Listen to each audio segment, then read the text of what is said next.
Boşanmış ekspertlər gedib oturub Zaur Baxşəliyevin verilişində ona buna ağıl verir. Deyən Səidə Bəkir qızın adı sözüm. Sənin hünərin çatmadı mənim adımı çəkməyə, amma mən şəxsən sənin adını çəkirəm. Çünki Allaha min şükür olsun ki sənin kimi gah nala, gah muxa vurmuram. Mən bir mövqeyim, bir düzüm, kişi qızı kimi də dediyim sözlərin arkasında duran bir xarakterim var. Milletin gözündə xal qazanmaq üçün sənin kimi oturub, cəmaatın yaralı yerlərinə toxunub, hər hansısa bir iki başlı mövqe bildirmirəm. Mən atam yaşlı kişinin sayəsində özümə cehiz alıb ərə getməmişəm. Mən 3 günlüyümdə ayağımda şəpşəplə gəlib müdiriyyətimi iş yerində axtarmamışam. Görəsən niyə müdür lazım olsun ki bir 3 günlük gəlinə? Mən müdürüm olan kəsin otağına girib, orada Allah bilir nə hoqqa verdikdən sonra otaqdan çıxıb üstümü, başımı, ağzımın pamadasının zadını düzəltməmişəm məsələn. Mən ədəbimlə, əxlaqımla ərə getmişəm. Ədəbimlə də, əxlaqımla da ayrılmışam. Və bugün də əxlaqımla yaşayıram. Sağa, sola, ora, bura, onun bunun ərinə dağıtmıram, paylamıram. Heç kimin uşağının boğazından da kəsilən pulu kiminsə ərinin, belə deyək də, qazandığı pulu öz uşağımı yedizdirmirəm. Heç kimin hesabına özümü ev almamışam, maşın almamışam. O yönümlə də, o həyat tərzimlə də tanınmamışam. Mən faydalı bir bloger olmuşam. Minlərlə insana pandemiya döneminde yardım paylayan, müharibə döneminde cəbhə bölgələrinə yollanan güllədən, bombadan, heç bir şeydən qorxmayaraq əskərlərinə sovqat aparan bloger olmuşam. Mən günü bugünə qədər xəstə uşaqlara yardım eləyən, atasız balalara yardım eləyən blogeram. Mən çox gözəl anayam. Mən Azərbaycan qadınına yaraşan şəkildə bugünkü gündə yaşayan bir Azərbaycan qadınıyam. Niyə də mən o verilişdə çıxıb kiməsə nəsihət verməyim? Allah şükür, ağlım başımdadır ki, bugün dayandığım yerdəyəm. Və heç kim də çıxıb mənə demir ki, Sevinç, sən də poxlarını tökək, vaxtında Ramizin otağını necə girmisən, çıxmısan. Mənə onu deyən yoxdur.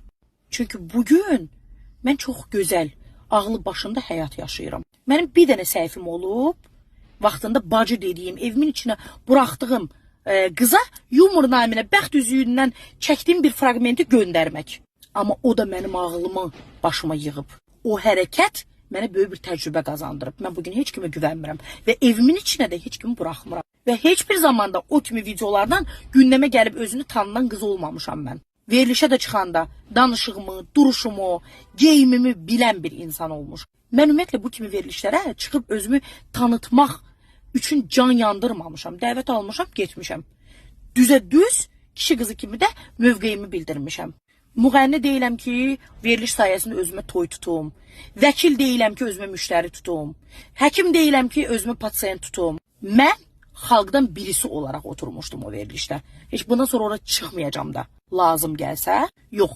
Xalq məni orada görmək istəsə, buna sənin kimilər əngəl ola bilməz. Sən get öz qoltuğunun altını iylə.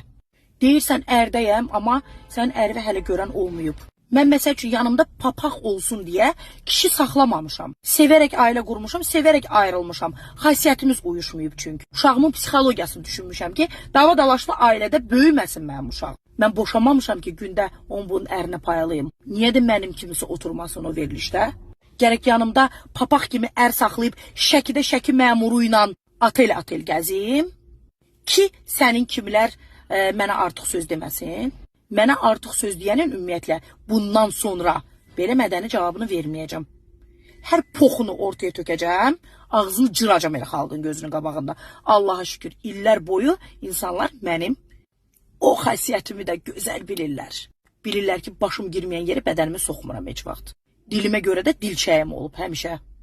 Mən sizlərə qadın olaraq hörmət qoyuramsa, ana olaraq hörmət qoyuramsa, zəhmət çəkəcəksiniz. O dilinizi münasib yerinizə soxub, siz də mənim analığıma, mənim qadınlığıma hörmət qoyacaqsınız. Yox, qoymursunuzsa, o zaman hodri meydan.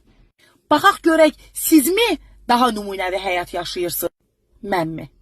Baxaq görək, sən mi daha namuslusan? Mənmi? Mən heç bir qadından belə bir şeyin rəqabətini aparmaq istəmərəm şəxsən. Çünki xarakterim, əqidəm buna yol vermiş. Reyting xatirinə kimisi yıxım sürgüm. Amma mən susduqca görürəm ki, sənin kimlər adamın təpəsinə oturur. Yaşı var, evindəki kişim varsa kişi və, əgər evində dediyin kimi qaynanan varsa qaynanava hörmət qoy, özünə artıq söz dedizdirmə. Mən sənin üçün Rəqsanə xanım olmayacağam ha.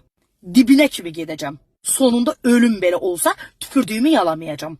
Mən Bəkirin qızı olmaram. Mən falan şey belirəm. Axırda da ki, ay rəfiqəm yığdı. Dedi ki, Rəqsanənin uşağı xəstədir. Mən o yönümdən düşündüm. İnsanlıq naminə falan bağışladım. Yox. İnsan gərək başından böyük qələt eləməsin ki. Sabah da onu tükürüb yalamasın, udmasın. İnsan gərək kimsə ailəsinə sataşmasın ki. Sabah kimsə də sənin ailəvə sataşmasın. Hə, bir də var sənin kimilər. Sənə heç kim sataşmadığı təqdirdə özü yuyulmamış çömçə kimi atırsan ortaya. Ay bacı, get. Arada bir həqiqətən də papağını qoy qabağına otur fikirə. Yoxsa sənin bugünkü gündə elədiyin çıxışlar sənə bir gün çox baha başa gələcək. Bu da mənim sənə şəxsən Sevinç Hüseynov olaraq xəbərdarlığım. Get sən mənim qədər hələ faydalı ol insanlığa, millətinə. Ondan sonra danışarsan mənim haqqımda. Sənin kimlərin başı üçün deyil mənim haqqımda danışma. Mən şəhid ailələrini ev tikdirən. Mən qazilərin haqqı tapdalananda onların adından danışan qızam. Mən pandemiyadan bu yana xeyriyyəçiliyim, xalqın yaralı yerinə toxunaraq çıxışlar etmək xalqa faydalı olmaq demək deyil. Onu 10 nəfərdə 9'u bacarar. Düş mənim kimi qapı-qapı xəstələrə yardım elə, acıların qarnını doyur, şəhid ailələrini ev tikdir, qazilərə yardım elə. Ondan sonra məni yıxıb sürüyərsən. Əgər hələ buna haqqın çatsa. Bu mənim sənə bir daha deyirəm, son xəbərdarlığımdır. Bir də bu qədər mədəni olmayacağam.